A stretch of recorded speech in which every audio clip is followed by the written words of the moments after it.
Hi everyone, in this video I want to give you a little bit of a walkthrough on how I use and set up the Digitone in my Techno live jams, which are Digitone only and no other devices.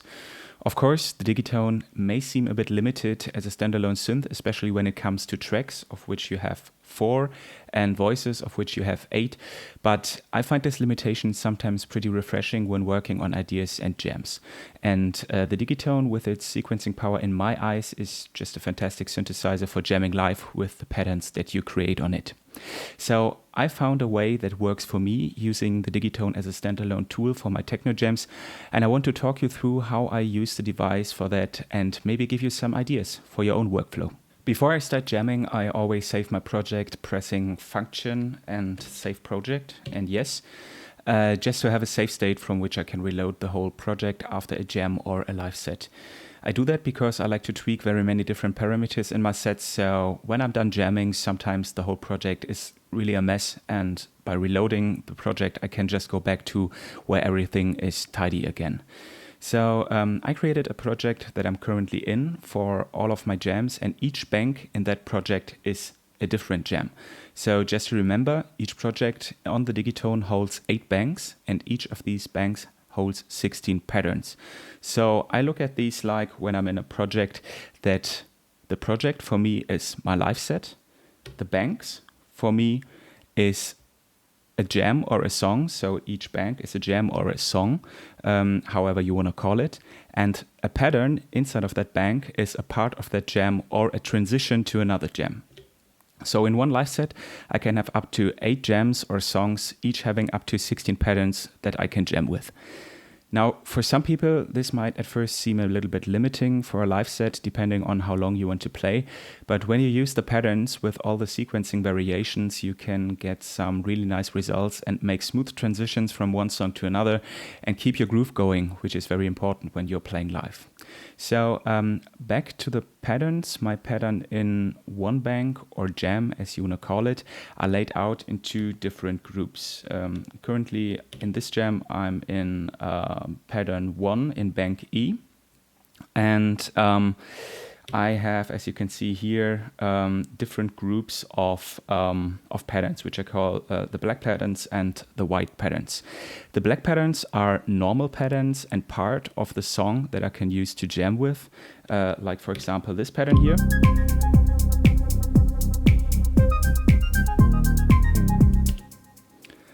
And the white patterns are transition patterns to get from one black pattern to another, like for example this one here. You can hear there's no kick drum playing in it. These transition patterns all have no kicks in them, and I use a lot of fill tricks which I trigger with the page button to make transitions like rises or falls to go from one pattern to another. So my usual way is to get from this pattern to this. I go from here to this one, and then I go from this one to this. And I'll just give you an example by playing all the 3 patterns. So this is like the basic pattern playing right now. And I can already cue up the transition pattern.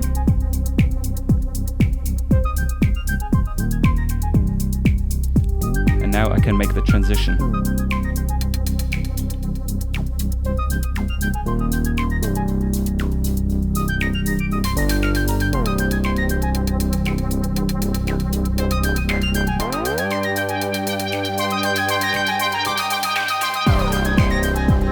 Now I make a smooth transition going from this pattern to this one.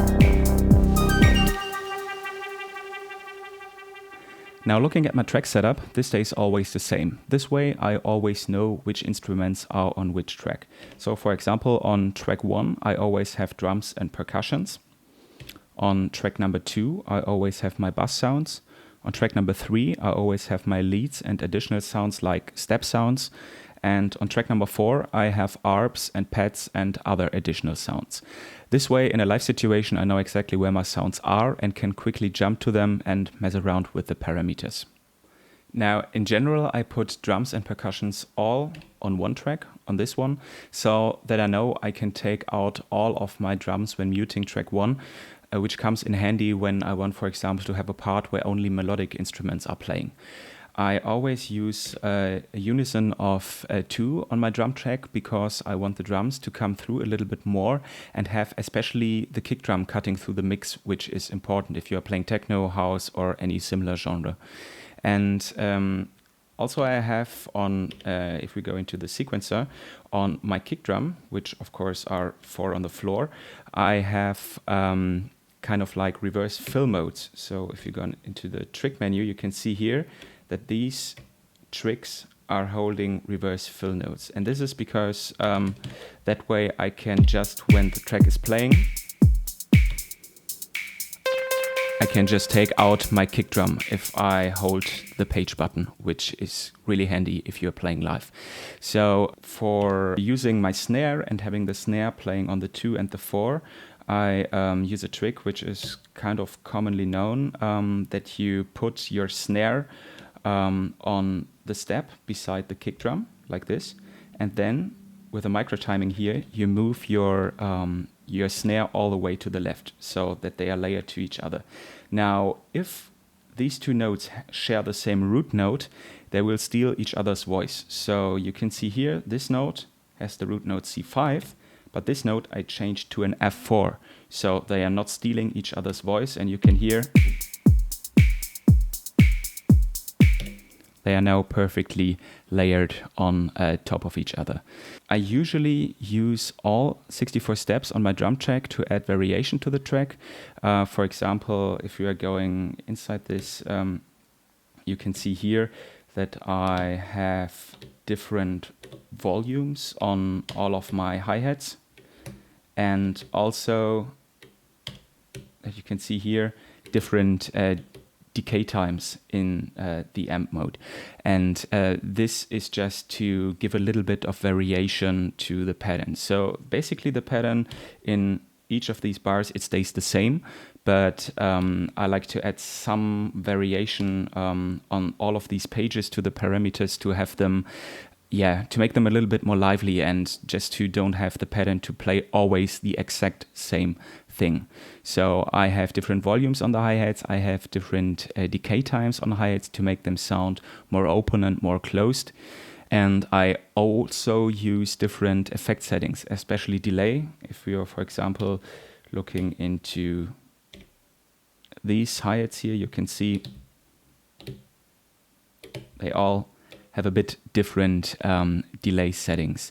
So this is also to have the rhythmic hi-hat patterns have a little bit more variation in them. Also, I add various parameter and sound logs from the sound pool in fill mode to bring in more variation to the drum pattern, especially during a break. So, for example, if we are looking here on page number 1, I have this sound playing here. You can see the trick condition is set to fill. So this one is kind of like a step sound. This is a rhythmic sound only playing if I am in fill mode. And that way, it just adds a little bit more variation. It creates a little bit more tension when I hold the page button and don't have the regular pattern playing. One side note to the sound pool is linked to the project and can only store 128 sounds. So when you're seeing the project as your live set, you should really choose wisely which sounds you load into your sound pool, because if you run out of slots and delete some sounds from the pool, they will be deleted for each trick the sound is used on in the entire project, which can really mess up your whole jam. For example, I once made the mistake to delete some sounds from the pool because I forgot that I used them in another jam in the same project, and I saved my project after I did that mistake. So when I realized that, I couldn't reload the project but needed to restore it by hand, and that I can tell you was extremely frustrating and time consuming, so you should be aware of which sounds you load into your sound pool and which of them you delete. Now, for the bass, it depends which bass sounds I use for that track and what I do to them in the sequencer. For example, in this jam, I use the Buzzin bass sound.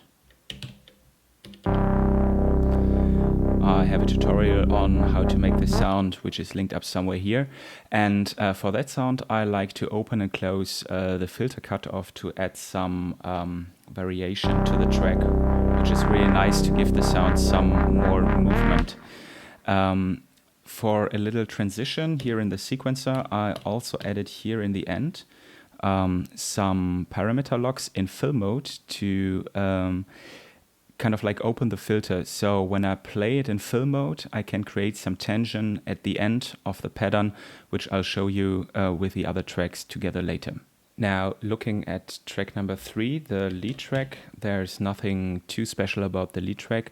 I like to keep the lead lines rather simple. I just again, like I did in on the bass sound, in the sequencer, I added in the end 2 additional notes, which you can see here are fill notes, and these notes are only coming in when I hold here the fill mode. This is just to support the transition the bass is playing, which I'll show you in the end when I went through all the 4 tracks. And coming to track number 4, this one is the arpeggiator or the pad track, and the reason why I have either arps or pads on these tracks is that I find these sounds to be the most voice consuming. So I tend to have either pads or arp sounds to have not too much voice stealing going on in my jams. Now on this track I also added more notes in the arp fill mode to support the transition at the end of the pattern, like I did in the other tracks that you can see here. These are 2 additional notes, and with this note I added some parameter locks in fill mode to open the filter and increase the resonance to create more tension. Altogether, these additional sounds in fill mode sound like this. Sorry. This is the regular pattern playing right now. And now, for example, I can go into fill mode. Now you hear the tension.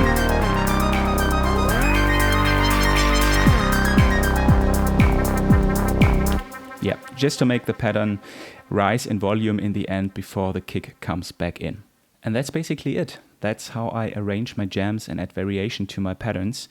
I also like to combine some of these techniques, for example, using fill mode, opening the filter cutoff, muting a track, just to create some tension, which I'll show you right now. So I have this pattern playing, and the next round the pattern is playing, I want to make a transition within the pattern.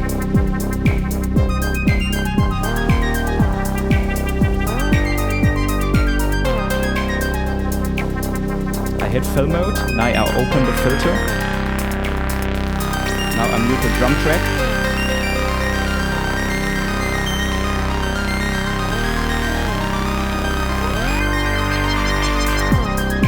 And go back.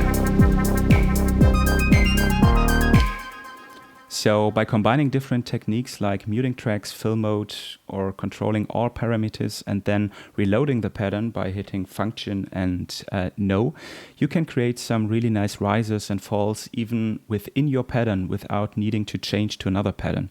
So you can use that, for example, to jam longer with your pattern without boring your audience and save yourself your other patterns for further parts in the jam or in the song. I hope you found this overview useful. If you have any questions about my workflow, just feel free to drop a comment and I'll see you in the next one. Cheers.